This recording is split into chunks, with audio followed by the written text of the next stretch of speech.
ideal Going parent. slow. It's not possible. That is, having a perfect parent, in my view, is not possible because we are all human beings.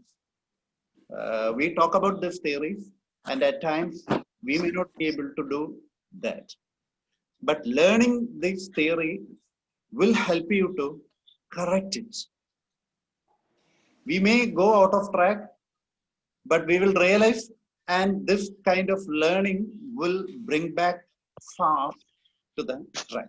That is where I believe. Okay, coming to this good behavior and bad behavior, my time is 5 minutes. I'll confine to that time limit. Good behavior and bad behavior. If you ask me, there is only behavior. And who will judge whether it's good or bad on what um, or what are the criteria for it? Because it matters. For example, I'm taking a grown-up child, an adolescent girl. She's studying in the plus two. She used to reach back home around 5:30 after school. One day she reached back 6:30, 1 hour late. Mom asked what happened. This girl said, Mama, you know the Ragesh in my class? Yeah. If I start to chat with him, I will not know how time fly away. Actually, we were chatting near that bus stop, and I didn't know the time reached 6:45. What would be the scene in that house after that? Mom will start a preaching lesson, and if father is there, he will also start that one. And fortunately or unfortunately, in the next month examination, if this girl got a low score, what would be the reaction? Hey, where is time for you to study? You're always chatting with that boy. How that girl, see, how did it happen? That girl really made a truth, or she said truth in the house, and she's taxed on that.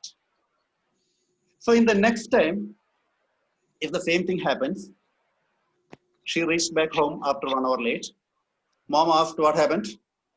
She said, I am very weak in mathematics, and so the class teacher arranged a special class for those who are weak in mathematics. Yeah, mom is happy. See, again, the lady was, this girl was chatting with that boy. So this time the girl lied. Do you say it's a, do you say it's a bad behavior? Who is behind that bad behavior? Once she made the truth, she was taxed. See, many times we say the bad behavior or the telling lie is an appropriate answer or the expected answer. When we give the expected answer, we say it's lie.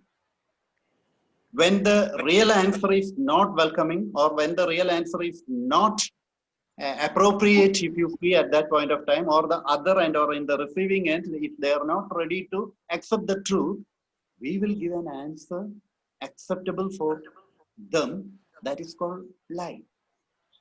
So my point is, when we say good behavior or bad behavior, the first thing is, how do you define the good or bad? Okay. Okay, now somehow you defined it. I agree. The second one, in psychology, we used to say, where do you focus more or where do you pay attention more? That will get repeated. So, which behavior do you want to repeat it again and again? You give attention to that area, normally by giving appreciation, encourage them. That will get repeated. Naturally, the other things will subside down. If you are focusing on the behavior which you consider is bad, and you are asking again and again, or you are preaching on that again and again, there is a tendency to get it reinforced. 5 minutes is over. Hope some light is thrown into the good behavior or bad behavior, or in my view is expressed in that area. Over to you, moderator. Thank you. Thank you, sir. Thank you. That was an eye opener indeed. We are moving over to Archana. I have pleasure introducing my dear friend Archana Subhash, who holds an MBA and MSc in applied psychology. Her management teacher and counseling psychologist, Archana loves anything to do with people, especially if it involves reaching out a helping hand and giving emotional support. As a counseling psychologist to adolescent school children, college students, as well as to adults, Archana will talk about child behavior, who is responsible. Over to you, Archana. Thank you. Good evening, Joyce, and thank you Good for the evening. introduction. Okay, Archana. And good evening to everyone who's here. So, Joyce, to answer your question, I would like to quote Khalil Gibran, the Lebanese American poet and writer, who said, "Your children are not your children. They are the sons and daughters of life's longing for itself." This is not all, but in the present context, I will quote only this. Those who like these lines, please read The Prophet for more beautiful and insightful verses by him. So these lines have been with me ever since I first read them, when I was a young mom myself. The words talk of children being much more than a piece of clay that we should mold as per our wish. And then there are the words of a psychologist who said the complete opposite. John Watson, who founded this theory of behaviorism, said something like this, not the exact quote: "Give me any child, and despite his talents and tendencies, I will train him to become anything, a scientist or a thief or a beggar." While these are not the exact words, and there's much more that he said, but I want to draw your attention to two very different ways of looking at children and their behavior.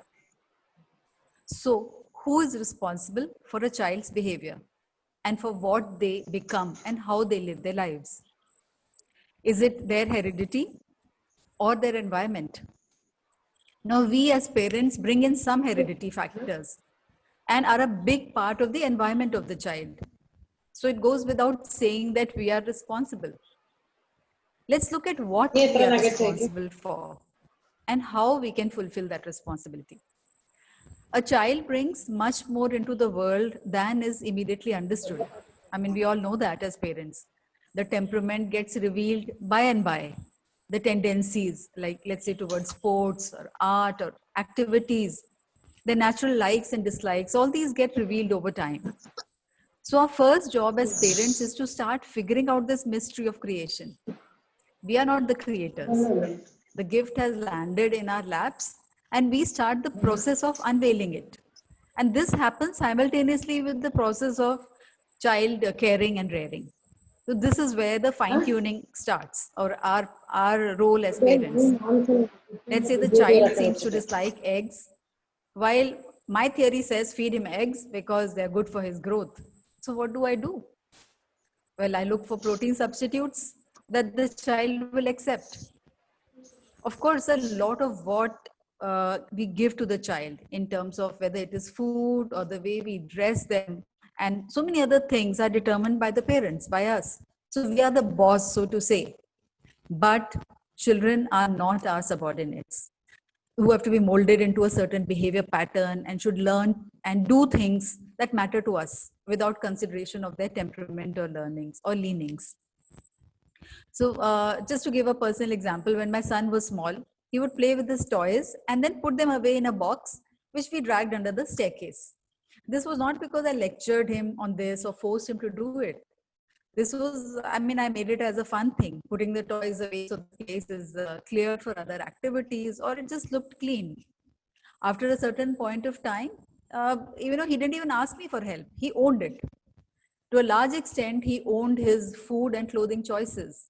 I never tried forcing eggs into him, though I really wanted to. I wanted him to eat eggs. Because you need to have that balance of respecting a child's preferences while influencing them in the direction that is good or appropriate. So again, coming back to the question of our responsibility, the responsibility we are executing as parents is not just in inculcating good habits and discipline, but helping them find their voice. So I don't know, in my case, I don't know when or how my son learned that he has a voice, but he did, and he expressed himself. So freedom to express has made him trust his ability to think and decide and to make choices. So our responsibility lies in being parents who keep our word, who guide them rather than impose our wishes. Discuss with them and face their questions, face their rejecting and negating our views sometimes, and help them discover their natural tendencies. So I'd say that's a lot of responsibilities, but we asked for it. Thanks, Joyce. That's what I had to say. Thank you, Archana. Really mind-boggling to think of all those things. We are the bosses, but they are not the subordinates. Wonderful words. Thank you, Archana. Thank you. Yeah, we move on to Ms. Deepthi Anup, District Chairman, Innerville District 320. She symbolizes change. With degrees in interior designing and tourism, she embraced change when she relocated from a comfort zone to a different life after marriage. Her story is that of grit and determination. Not only getting immersed in a family life, she mothered a single son, and today she has reached the pinnacle as district chairman, leading the change. Let us hear about her experiences on bringing up a single child with the right values and culture. Ms. Deepthi Anup, ladies. Over to you, Deepthi. Thank you, Joyce. Welcome. Thank you. Yeah. I can't say that it is a experience of raising a single child, but I will share my views on it. Thank Sure. you, Joyce. Thank you. Thank you, Deepthi. Voices around me said, always understand it'll be very difficult to grow without siblings. How much ever you try to communicate with your parents, there will be a generation gap, meaning that they won't understand us. The child will feel lonely, no one to play with, no one to share with, no one to care for. Any world's things cannot match their loneliness. Friends, I'm a mother of a single child, and many a times the world around me has said these words to me. And single child syndrome, they call it. But is this really syndrome? Do you all feel that it is a syndrome? The character traits, the personality is what everyone is talking to us about, telling that they will negatively that they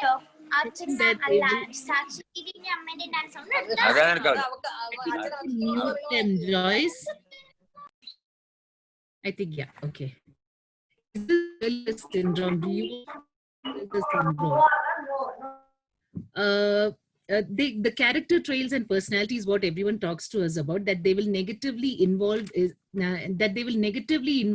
when they are a single child. But do you think that this is true? A single child, we pamper them a lot, we give them everything. The child becomes self-centered, the child becomes selfish, the child doesn't know that sharing and caring is there. The child cannot adjust and adopt to the outside challenge. And the child without any sibling support, the child will not have a sibling support to lean back on. The child will not become socially active. Dear friends, isn't this true for any child in today's generation, or is it only applicable to a single child? In contrast to earlier generations where they lived in a joint family, today anyone living in a nuclear family, they have these problems. That is, we as parents try to give the best to our children, whether one or two. The world says that we pamper. Yes, we pamper them, but any parent also pampers their children. The world says that we give them all the luxury that we can, but any parent tries to give them the best. Maybe with single child, we give a little extra more than the best that we can. The bestest branded item, the bestest affordable holiday, and the bestest of whatnot. The best that a parent can give, but is it so that a parent who has two kids do not try to give them the best? What do you all say? You can make it an interactive if you feel. Anyone would like to join, please. Yeah. I think anyone would give that for their child, because now it is not, we are not talking about 10 kids. It's only about 1 or 2 or maximum 3. And yes, I have a single son. He studies in one of the best schools around here. And at that time, I have asked my husband whether if we have another child, will we be able to afford to put him in the same school? Or will we put him in one school and the other child in another normal school? So he said, no, not both may not be in the same expensive school, but maybe both I will put in a normal school. So this is how, according to our affordability, is what that is not their child, their fault or our fault, but this is something that happens in reality. With 2 kids, we may not be able to give as best as we can to 1 kid, but still we give our best. And are we too liberal? We as parents, are we too liberal? Maybe a little, but that's not, but that's by default. It's not our fault. It's by default that we are a little liberal. It's not a syndrome. It's again, it's not a syndrome that we are liberal. It is by default. The child gets more attention. It's again by default. They become self-centered. They become selfish. Now, this is just a myth, I would say. It is not that the child is self-centered or selfish because they are a single child. It is, it's a myth, and it's not a fact. And do you think that children from a bigger family are not selfish or they are not self-centered? In today's world, whether 2 or 1, it is each child's individual attitude. And this attitude is built by the upbringing of the parent. It depends on how and what the parent feeds in the child with. It's all in the hands of the parents. We bring up our child with love and care. We have to tell them what is right and what is wrong. We have to tell them that they have to share and care. We have to tell them that what the outside world is about. We have to teach them to adapt and adjust to the world. If we as the parents encourage this negative acts of theirs, they definitely cannot live in this world. So we cannot have a single child and sit back and put it on the single child syndrome. He grew up as a single child, so he will be a little selfish. He doesn't mingle with friends. We as parents should not be encouraging with such statements in front of them or even behind. So it's all in the parenting. So I think Mrs. Padmini Hebar will be talking about parenting. So it is about not in the child. That it's not I don't think it's the fault of the child. I think it's all in the hands of the parents that it's that the upbringing and what we feed in them that is responsible for their behavior. And it's definitely not in the number of the children. The parents have to change. It is often seen that we, the parents, tame ourselves to our child's requirements. Today, when I was talking to one of my friends about the same topic, again, she's also a single child mother. She too said that earlier we used to obey, earlier it was seen that we obey the parents, but now it is seen that the parents obey the children.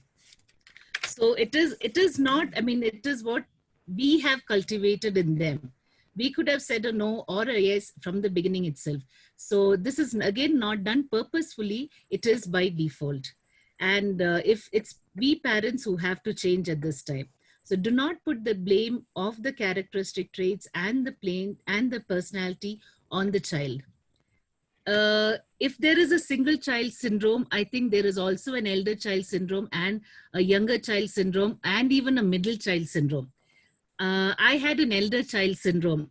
When I grew up, I experienced that. When my brother was born, all attention was turned towards him. All the love and care was turned towards him. So at one point, I mean, it's again not their fault or my fault. I grew up with that. And until today, I feel that my mother has a soft corner for my brother. It's not a complaint. That's how I think all of you will agree. It's not a complaint. So this is how the life, or we live in this situation. But it's just that how it is. And it's not just a single child who feels lonely. Even the elder child also feels lonely, and the middle child also at times feel lonely when the elder and the youngest be together. So we are always asked to give up for the younger ones. So when I married and decided, I decided to have just one child. As a young parent, I thought that I will shower all love on one child, but I don't know whether that was the right decision or the wrong decision. I have no regrets, but In no situation I have felt that maybe in some situations, yes, maybe we will feel that if there was another one, he will have company and things like that. But other than that, I don't think I ever wanted that. And in lockdown, probably with a silent house, I may have thought that 2 kids, there will be more entertainment in the house. Other than that, I don't think. So it's anyways, all that I feel positive about having more than, there are positives and negatives. The things that I feel positive about having more than one child is the siblings will be able to compromise in situations while a single child may not do that. And the sibling will be there for each other when the parents are no more. The siblings will be there for moral support in any situation to fall back on. And in their older age, the shoulder of siblings will be there, whether fights or no fights, that will be there. But please don't see it as a syndrome. They are also children and we are also parents, and a relationship brings love, and people can evolve with only relationship. So it is all in the bonding. It's all in the bonding that brings up the child and their personality and the child. Are we too liberal? Yes, but it's again, like I said many times, it is by default. We will always have a extra care for our children, whether 1 or 2. I've heard that nuclear family is bad, but single children are worst. I really don't know about this. I've heard this. I really don't know about this. And I'm told that those who were raised as single child will always want to have more kids in their family. That also, I'm not sure. I really don't know. But in today's generation, definitely parents are children's friends. It is not like earlier days. Thank you. Thank you. Thank you, ma'am. Very well said, actually. Parents are the friends of children. Yeah. Yes, yes. Thank you so much. And friends, we have some more interesting subjects, but I think we'll take a break. We have spent half an hour.